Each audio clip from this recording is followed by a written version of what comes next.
आप सुन रहे हैं इस वक्त FM 101 हैदराबाद और मैं हूं अली रज़ा। प्रोग्राम है इवनिंग ड्राइव टाइम।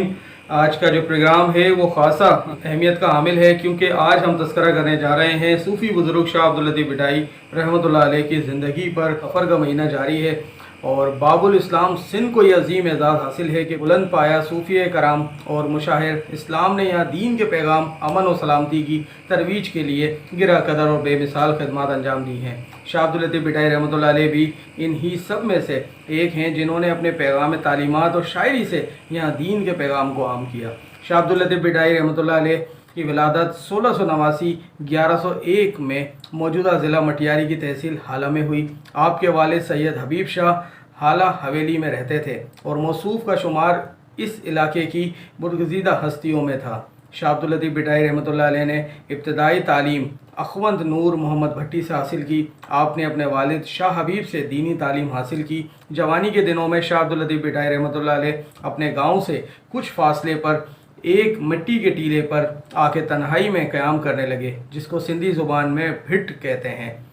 इसलिए शाह साहब को बिटाई कहा जाता है।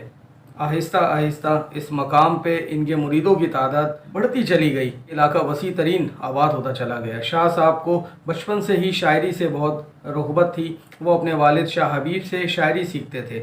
शाह लतीफ़ की शायरी में आफाकी पैगाम मौजूद है। शाह जो रिसालो है, शाह अब्दुल लतीफ़ बिटाई रहमतुल्लाह अलैह के सुरों में से एक सुर है। और शाह जो रिसालो में आप क्या फरमाते हैं, तेरी ही ज़ात अव्वल व आखिर, तू ही कायम है और तू ही कदीम, तुझसे वाबस्ता हर तमन्ना है, तेरा ही आसरा है रब करीम, कम है जितनी करें तेरी तौसीफ़, तू ही आला है और तू ही आलिम, रिज़्क़ कायनात रब रहीम है तू। शाह साहब के पास हमेशा 3 कुतुब साथ होती थीं, कुरान पाक, मौलाना रूम की मसनवी और अपने परदादा शाह करीम की शायरी का मजमुआ। शाह अब्दुल लतीफ़ रहमतुल्लाह अलैह के कलाम में कुरान पाक की आयत का जा बजा असर नज़र आता है। शाह साहब ने जो शायरी की, ये जो पूरा मजमुआ है इसे कलाम कहते हैं और इस कलाम का नाम है शाह जो रिसालो।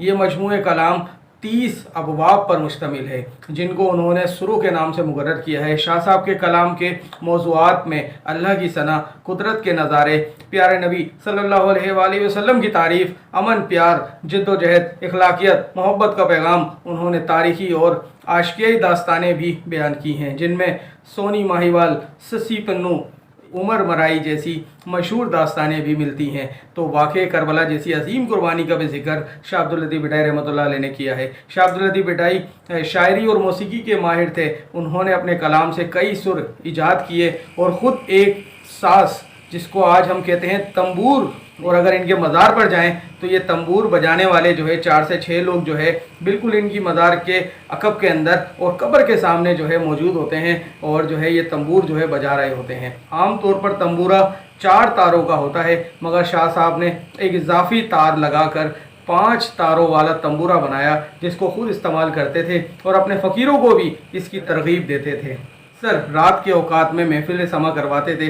शाह अब्दुल लतीफ़ बिटाई का पैगाम फ़कत एक खत्ते के लोगों के लिए नहीं, बल्कि इनकी दुआएं सिंध को सरसब्ज़ व शादाब करने के साथ पूरे आलम को आबाद करने की है। वो फरमाते हैं, ए मेरे मौला, ए मेरे वतन, सिंध को हमेशा खुशहाल रख और सिंध के साथ पूरी दुनिया को भी आबाद रख। शाह साहब 63 साल की उम्र में 1752 में जहाँ फ़ानी से राहलत फरमा गए। इनका मदार भिटशा के मकाम पर है, जो इस वक्त सिंध के बादशाह मियाँ गुलाम शाह कलोड़ों ने तामीर करवाया था। शाह साहब का उर्स हर साल 14 सफ़र को मनाया जाता है, जो कि इस साल 280 मनाया जाएगा इंशाअल्लाह। तो जनाब शाह अब्दुल लतीफ़ बिटाई रहमतुल्लाह अलैह के हवाले से जो है आज हमने तस्करा किया है और शाह साहब की जो शायरी है। और जब भी मैं भिटशा जाता हूँ तो ज़रूर जो है शाह साहब के मकबरे पर जो है वो हाज़िरी भरता हूँ और बड़ी तादाद में अक़ीदतमंद आते हैं। लिए जाएंगे आपको एक ब्रेक की जाने